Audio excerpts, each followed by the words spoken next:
아멘. 똑똑히 잘 듣지 못해서 아멘 소리를 못 하겠는데 일부러 가까이 와서 들었더니 아멘 할 수 있겠습니다. 오늘 본문 이 말씀은 신학적으로 혹은 논리적으로 수사학적으로 해석하려고 그러면 참 어렵고 어려운 본문인데, 특별히 이스라엘 하는 그 나라의 구약의 습관이라든지 역사를 제대로 이해해가지고 그렇게 설교를 해야 될 그런 내용이라서 굉장히 좀 어렵게 생각할 수 있겠는데, 그런데도 하나님의 사랑을 생각하면서 예수 그리스도를 믿는 믿음을 가지고 그 믿음을 가짐으로 통해서 주시는 지혜에 따라서 볼 때에 어려운 말씀이지만 쉽게 이해를 할 수 있는 것인데, 이스라엘 백성들에게 너희들이 예수를 믿지 않은 그 원인을 오늘 9장에 두 가지로 이렇게 말하는 내용을 볼 수 있는데, 첫 번째 보니까 너희들이 예수 그리스도를 믿지 못하는 그 원인은 너희들이 믿음이 없기 때문이다. 이스라엘 백성들에게 what kind of 믿음 말하냐 그럴 때에 예수 그리스도를 믿는 믿음이 없기 때문에 너희들이 어떤 뭐든지 구원 문제에서 문제가 있다. 그러면서 오늘 로마서 9장에 부딪힐 돌이라고 이렇게 이야기했는데, 구약에 이미 예수님을 부딪힐 돌이라고 이사야서 28장에도 이야기하고 시편 118편에도 이렇게 말하고 있습니다. 그러니까 부딪힐, 이 발음이 이렇게 안 되는, 부딪힐 돌을 예수님으로 논하는데, 여기 예수님을 믿지 아니함으로 통해서 너희들이 하나님 구원에서 멀어졌다. 그러면서 두 번째는 이 본문 가운데서 너희들이 하나님께로 통해서 주시는 지혜를 받아가지고 그 지혜로 말미암아 살아갈 때에 알 수 있는, 오늘 본문에 있는 남은 자의 구원, 하나님께서 남은 자의 구원에 대한 말씀을 하는 데에 그 뜻을 너희들이 지혜가 없어서 알지 못함으로 통해서 하나님의 은혜에서 지금 벗어난다, 이렇게 말하고 있습니다. 그래서 오늘 특별히 남은 자에 대한 구원, 남은 자가 어떻게 구원되느냐, 이런 문제에서는 하나님이 주시는 지혜가 있어야 그 지혜로 말미암아 알겠는데, 그래서 그 지혜가 어떤 지혜냐, 잠언 9장 10절에서 12절에 보니까 여러분들이 너무나 많이 아시고 많은 사람이 이 말씀에 대해서 강론했기 때문에 여러분 아시겠지만, 여호와를 경외하는 것이 지혜의 근본이다. 그러니까 지혜가 없음으로 통해서 하나님 뜻을 알지 못한다. 어떤 지혜? 하나님을 경외함으로 통해서 얻는 지혜라 이야기합니다. 9장 12절에는 어떤 지혜? 여호와를 경외함과 동시에 교만치 않으면, 겸손한 마음을 가지면은 지혜를 갖게 된다. 그래서 그 지혜가 있을 때에 명철하고 그 지혜가 있을 때에 남은 자의 구원, 이 문제를 알 수 있다, 이렇게 이야기하고 있습니다. 그래서 여기에 지혜를 얻기 위해서 여호와를 경외하라, 여호와를 경외하라, 여러분 많이 듣고 알겠지만 오늘 이 본문에서 더 쉽게 여호와를 경외하라, 두렵고 떨리는 마음으로 여호와를 보라, 이런 뜻이 아니고, 하나님께서 정의로우시고 공의로 판단하시고 심판하실 때에 하나님의 그 공의로운 역사를 통해서 나타난 그 어려움을 보면서 우리가 두려워 떠는 것이 아니고, 여기에 하나님을 경외한다 하는 것은 두려움으로 떤다, 이 말은, 오늘 이 말은 내가 무슨 일을 하든지 간에 내가 하는 것을 하나님께서 보시고 계신다, 이런 마음을 가질 때에 자연히 경외할 수 있다는 것을 이야기합니다. 더 쉽게 말해서 오늘 제가 여러분 앞에 설교를 합니다. 설교할 때에 이 설교를 하나님께서 직접 들으신다 이런 마음 가지면서 설교할 때에 감히 제가 말씀 위에 딴 이야기를 할 수 있겠습니까? 강단에서 설교를 하고 논할 때에 하나님 말씀 위에 다른 세상적인 여러분들이 복받기 원하는 그런 말에 대해서 세상 상식에 대해서 이 말을 하는 사람들은 강대상에서 하나님께서 보시는 그 하나님을 생각을 안 했기 때문에 그런 말을 하고 있는데 여러분이 살아갈 때 여하튼 어떤 일을 하든지 간에 누가 말을 하든지 간에 어떤 행동을 하든지 간에 하나님께서 보신다는 그런 마음을 가지실 때에 하나님을 경외할 수 있다는 것입니다. 그러면서 그렇게 할 때 지혜롭다 하면서 오늘 다시 한번 지혜롭게 되게끔 하기 위해서는 겸손하라 그랬습니다. 내가 행동하는 모든 일에 대해서 하나님께서 보시고 계시고 하나님 앞에서 내가 행동한다 이런 생각을 하시면서 사면서 두 번째는 겸손하셔야지. 오늘 본문에는 교만하지 말라 그랬는데 겸손해야 된다. 겸손한다. 하나님 앞에서 겸손한다. 내 삶에서 겸손한다 하는 것은 두 가지가 있는데 하는 일에 대해서 하나님께서 보신다 하는 것을 아는 것과 동시에 여러분들이 무슨 일을 하시든지 무슨 계획을 하시든지 하나님께 물어보시고 나서 그 다음 응답을 받고 나서 행하는 것이 겸손합니다.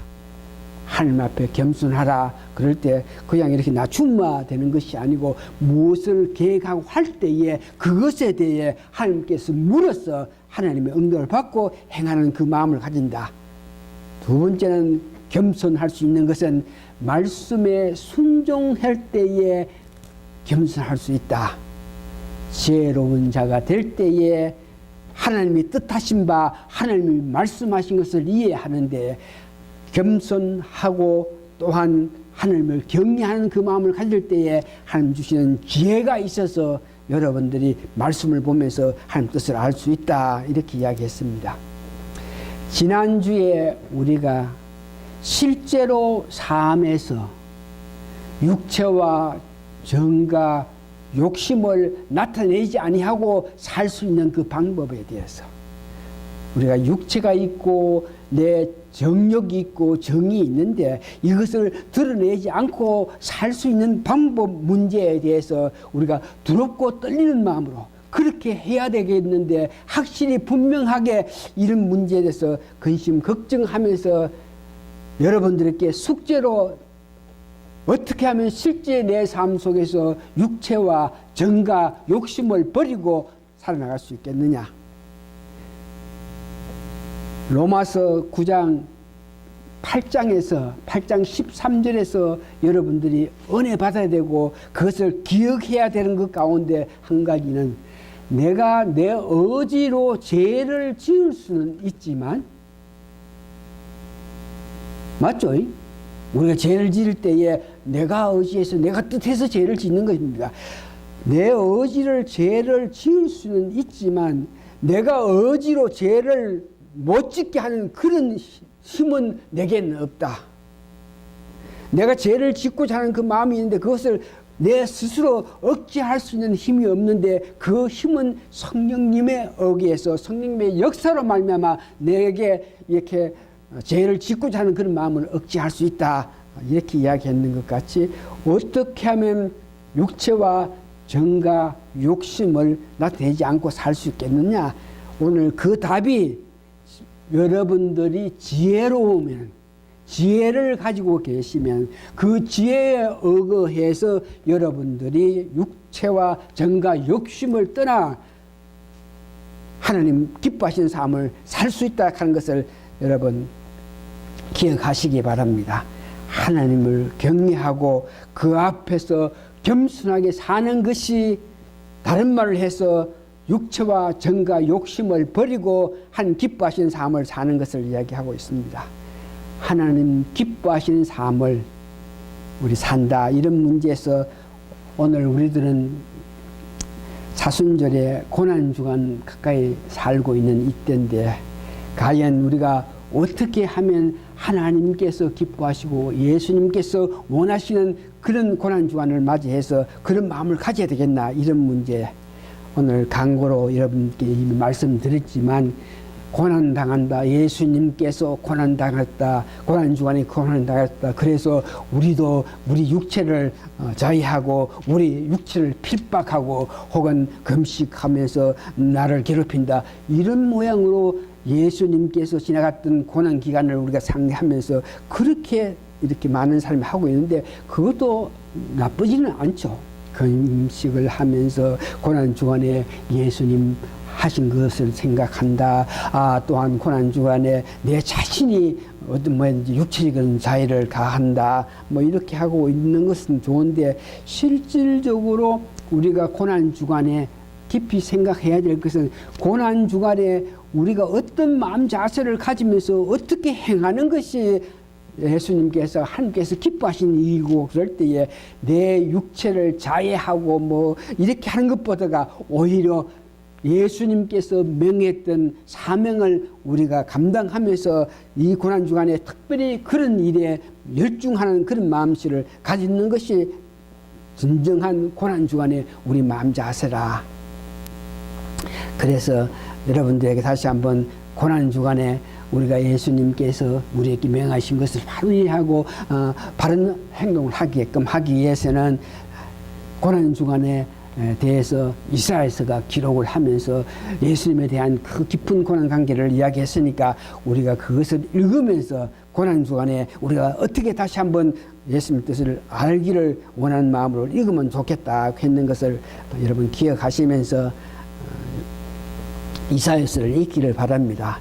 그래서 오늘 또한 본문에 보니까 남은 자가 되어야만 구원을 받는데, 로마서 9장 14절에서 26절까지 내용을 보니까 남은 자가 될 수 없는 자들, 그런 삶을 살고 그런 행동을 하고 그런 생각을 하고 사는 사람은 남은 자가 되어야만 어떤 모양인지 우리가 구원을 받는데, 이스라엘 백성 이방인 관계없이 하나님께서 남은 자로 선택해줘야만 우리가 끝에는 구원을 받는데, 그래서 오늘 로마서 9장 14절에서 26절 보니까 남은 자가 될 수 없는 자, 그렇게 해서는 안 된 삶에 대해서 오늘 기록했는데, 여기 보니까 하나님 하시는 일을 잘 이해하지 못하면 남은 자가 될 수 없다. 다시 들으십시오. 하나님 하시는 일을 지혜로워야 그것을 바로 이해할 수 있는데, 그래서 바로 이해할 수 있게끔 하기 위해서는 우리가 지혜자가 되어야 되는데, 지혜자가 되지 않을 때는 우리가 남은 자가 될 수 없다 하는 것을 이야기하면서, 오늘 본문에 보니까 하나님 하시는 일을 보면서 이렇게 실문하고 허물을 하는 자, 다시 말해서 하나님이 하시는 일에 대해서 어떻게 마음에 부정적으로 보면서 어떻게 그렇게 어떤 방법으로 이렇게 하나님이 하시는 데에 자기 입장에서 내 판단에서 나를 기준해서 볼 때에 그것이 좀 불리하다 생각하니까 어떻게 그래 될 수 있나, 이런 마음을 가진 자들은 남은 자가 될 수 없다 하는 것을 이야기합니다. 자신을 보면서 하나님, 내가 나름대로 이렇게 열심히 했는데 내 삶이 이거 뭡니까? 그러면서 하나님께서 내가 이렇게 수고하고 있는 사람에게 어떤 보상은 없다, 이런 마음을 가지는 자 또한 남은 자로서 자격을 가질 수 없고, 또 다른 사람을 보면서 저 사람이 저렇게 하는데 하나님 저 사람께 어떻게 그렇게 복을 줍니까? 하나님, 저 사람은 나름대로 내가 볼 때 믿음 생활 잘하는데 하나님 왜 그렇게 그 삶에 아픔이 옵니까? 이런 모양으로 너의 자신과 다른 사람을 보면서 하나님께서 하신 일에 대해서 어떤 불편 반문을 하는 그런 자들. 하나님이 오늘 본문에 보니까 간팍하게 여길 자와 궁일이 여길 자를 하나님께서 선택하셔가지고 누구에게는 궁일이 여겼고 누구에게는 어떤 말이냐 간팍하게 마음을 주고 이래 하는데, 그 모습을 보면서 하나님 그게 어떻게 그래 됩니까? 이런 모양으로 부정적으로 하나님 하시는 일을 보는 자들은 남은 자가 될 수 없다. 우리는 선택된 민족인데, 그러면서 선택됐으면 그로 끝나는 것이 왜 예수 그리스도를 굳이 믿어야 되나 그러면서 예수 그리스도를 믿는 그 신앙 문제에서 부정적으로 생각하는 자들이 남은 자가 될 수 없다. 예수 그리스도를 믿어서 지혜를 가지고 그 믿음으로 의지하며 살아가야 되는데 예, 행위로 말씀대로 내가 실제 행해서 어렵고 거룩 안 된다 이런 모양으로 말하는 자. 세상 살아갈 때는 보니까 열심히 하는 자가 성공하고 다름질을 잘하는 자가 1등하는 것이 세상 삶의 원칙인데 어떻게 이 돌아가는 꼴이 이런 모양입니까? 어? 다름질을 그렇게 잘하는데도 1등은 못하고 꼰트하고 이게 뭐 이래 됩니까? 이런 모양으로 하나님께서 하시는 일에 반감을 품는다, 부정적으로 생각한다, 바로 받아들이지 않는다 이런 문제를 갖고 있는 자들이 남은 자의 구원, 남은 자의 구원에 들어가지 못한다. 다시 말해서 하나님께서 선택하시고 하나님께서 주권으로 행하시는 이 일에 내가 내 입장에서 그것이 유익하지 못하고 도움이 되지 않고 마땅하지 않다 그래가지고 그 하나님 하시는 일에 토를 난다든지 불편한 마음을 가지는 자들이 남은 자가 될 수 없다는 것을 이야기합니다. 그러면서 오늘 간단하게 과연 남은 자가 될 수 있는 길을 이런 문제는 로마서 9장 27절 보니까 또 이사야가 이스라엘에 관하여 외치되 이스라엘 뭇 자손의 수가 비록 바다의 모래 같을지라도 남은 자만 구원을 얻으리라. 남은 자만 구원을 얻는다. 이런 말. 과연 그러면 우리는 어떻게 하면 남은 자로서 하나님의 은혜를 받아서 구원을 받는 대회를 들어갈 수 있느냐? 요한복음 여러분 잘 아시는 3장 16절 17절입니다. 이 말씀을 제대로 이해하고 이 말씀이 우리에게 주시는 그 은혜 가운데 살면은 우리가 남은 자가 될 수 있다. 그러면서 여러분 잘 아시는 3장 16절 가운데 하나님이 이 세상을 이처럼 사랑하사 여기서 하나님께서 나를 사랑하신다. 이런 문제 확실하게 분명하게 여러분 믿으셔야 됩니다. 하나님이 사랑한다 그럴 때에 우리가 할 수 있는 것은 믿는 길밖에 없습니다. 만일 여러분들이 하나님이 이 세상 혹은 하나님이 나를 이처럼 사랑하사 이것만 확실히 믿으면 그 다음부터는 그 믿는 믿음으로 말미암아 하나님을 경외하게 되고 하나님 앞에 겸손하게 되는 것입니다. 하나님이 나를 사랑했다 이 문제에 대해서 여러분 확실하게 분명하게 믿지 않음으로 통해서 자꾸 이런 생각 저런 생각을 하면서 하나님이 이렇게 사랑했으니까 나도 이런 방법으로 사랑해야지. 하나님 뭐 이렇게 저렇게 했으니까 이런 모양으로 자꾸 이야기하지만 하나님께서 나를 사랑했다 이 문제에 대해서 어떻게 해서 무엇으로 어떤 방법으로 나를 사랑했나 이런 것들이 아니고 하나님이 나를 사랑했다 그럴 때에 내가 반응할 수 있는 것은 사랑으로 믿는 길밖에 없습니다. 그걸 여러분 꼭 기억하시기 바랍니다. 하나님 사랑하셨다. 그래서 사랑하셨기 때문에 사랑했기 때문에 내가 할 수 있는 것은 믿는 것인데 믿을 때 보니까 독생자를 주셨다.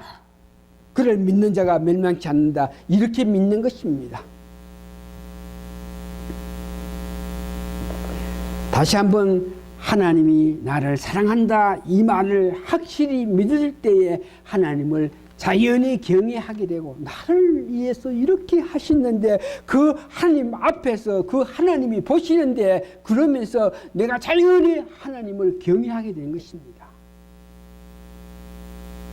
내 이 일에도 내 이 아픔에도 아시면서 저에게 힘주시고 보내시면 영원한 복락을 위해서 영생을 위해서 애쓰시는 하나님의 그 모든 것들은 우리는 예수 그리스도의 은혜로 말미암아 보내주신 성령님으로 말미암아 하나님에 대해서 너무너무 많이 알고 있습니다. 많은 사람들보다가 여러분들은 하나님에 대해서 알고 있습니다. 왜? 예수 그리스도를 믿음으로 보내주신 성령으로 통해서 그 주신 은혜 가운데에서 하나님께서 기록해 주신 말씀을 통해서 하나님을 알기 때문에 우리가 많이 아는 사람 중에 한 사람인데, 그 아는 모든 것을 통해서 하나님께서 우리를 사랑한다 하는 것을 믿으시면서, 믿었기 때문에 우리가 하나님을 경외하게 되고 하나님 앞에 겸손할 수 있는 자가 되어야 합니다. 그럴 때에 우리는 남은 자가 될 수 있습니다. 말씀을 정리합니다. 이스라엘 사람이나 이방 사람 관계없이 남은 자는 결국은 구원을 받게 됩니다. 남은 자를 우리가 잘 이렇게 말씀을 이해해 보니까 예수 그리스도를 믿음으로 통해서 그 받은 은혜로 하나님을 경외하고 하나님 앞에 교만하지 아니함으로 통해서 지혜를 받았기 때문에 하나님 앞에서 우리가 은혜 받는 삶을 살 수 있습니다. 다시 말해서 오늘 우리가 지혜를 받으면 이 말, 우리가 내 육신의 욕심대로 살지 않는 것은, 살지 않고 바르게 하나님 기뻐하시는 삶을 살 수 있는 것은 내가 지혜가 있기 때문에, 그 지혜는 하나님을 경외함으로, 그 지혜는 하나님 앞에 겸손함으로, 하나님께서 모든 것 하시는 것을 믿고 하나님께 내 사정을 다 고해 바치면서 하나하나 하나님 뜻을 물어서 알면서 살아가는 자들이 지혜로운 자고, 그런 자들이 다시 말해서 남은 자가 될 수 있다는 것을 이야기하고 있습니다. 이제 결론적으로 오늘 9장 30절 33절 읽으면서 왜 이스라엘 백성들이 하나님의 그 크신 은혜에도 불구하고 그 뜻을 알지 못하고 그들의 아픔을 간직하냐, 이런 문제를 말씀드리고 말씀을 정리하는데, 30절 보니까 그런즉 우리가 무슨 말을 하리요? 의를 따르지 아니한 이방인들이 의를 얻었으니 곧 믿음에서 난 의요. 이 말은 이방인 우리가 예수 그리스도를 믿음으로 통해서 얻게 되었다 하는 것을 하나님께서 말씀하시는 것입니다. 9장 31절 보니까 이스라엘 백성들에게 이야기를 하고 있는 31절 보니까 의의 법을 따라간 이스라엘은 율법에 이르지 못하였으니, 그러니까 행함으로 통해서 믿음으로 살지 않고 행함을 의지해서 구원받기를 원하는 그런, 다시 말해서 예수 그리스도를 믿어서 믿는 그 믿음으로 통해서 하나님의 은혜를 받아가지고 살지 않고 내가 행위로 말미암아 행위에 의지해서 사는 자 이스라엘 백성들은 구원을 받지 못했다 하는 것을 이야기하고 있습니다. 다시 한번 십자가의 은혜만이 구원을 받습니다. 길이요 진리시요 생명이신 예수님 은혜로 우리는 구원받고 천국에 갑니다. 이를 믿는 자가 남은 자가 됩니다. 여러분, 믿는 데에 확실하게 믿어서 길이요 진리요 생명이신 예수 그리스도를 확실히 믿어서 남는 자가 되시기를 예수님 이름으로 축원합니다. 다 같이 기도하시겠습니다. 고마우신 아버지 하나님, 감사하고 감사합나이다. 행여 우리가 남는 자에 속하지 않을 때에 오늘 이 말씀을 들어서 은혜 받아서 우리가 지혜를 받아서 하나님을 경외하고 하나님 앞에 겸손한 자가 되어서 우리 남는 자의 대열에 속하는 우리 모든 사람이 되게끔 도와주시옵소서. 하나님 주시는 지혜로 이 세상을 살아감으로 통해서 하나님께서 기뻐 저희들을 남는 자에 속하게 하여 주시옵기를 예수님 거룩한 이름 받들어 감사 기도하옵나이다. 아멘. 찬송가 492장 같이 부릅니다. 오늘은 1절만 하고 속들어서 말씀 마치겠습니다. 492장 일어서셔가지고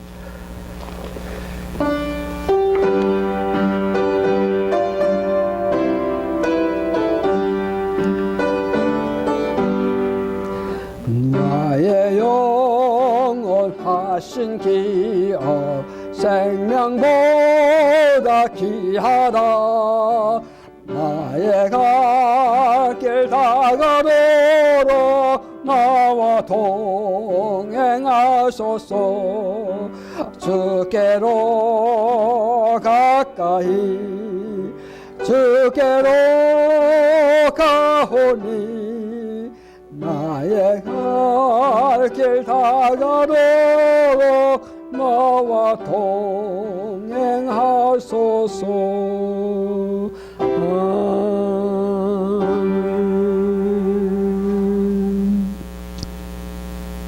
고마우신 아버지 하나님, 하나님 은혜 참으로 감사하고 감사합나이다. 우리로 하여금 하나님 기뻐하신 삶을 살기를 원하신 하나님께서 하나님을 경외하고 하나님 앞에 겸손할 때에 주시는 지혜로 말미암아 우리가 참 삶을 살 수 있다는 것을 알게 해 주신 하나님 은혜에 감사하고 감사합니다. 하나님이 보시고 하나님이 아시고 내 행한 모든 것을 아신다. 하나님 앞에서 내가 말을 하고 하나님 앞에서 행동한다는 이 마음 자세 가질 수 있게끔 축복하여 주시고, 모든 것을 아시고 우리를 사랑했던 그 하나님의 은총을 우리는 많이 알고 많이 아는데, 아는 만큼 하나님을 더욱 믿고 순종하고 따르는 저희들이 돼서 남는 자 대열에 속하는 저희들 되게 도와주시옵기를 간절히 바라고 기도합니다. 지금은 우리 주 예수 그리스도의 크신 은혜와 하나님의 놀라우신 사랑과 성령님의 감동 감화 역사하심이 오늘 모신 성도님들 머리 위에 지금으로부터 영원히 함께 있어지이다. 아멘.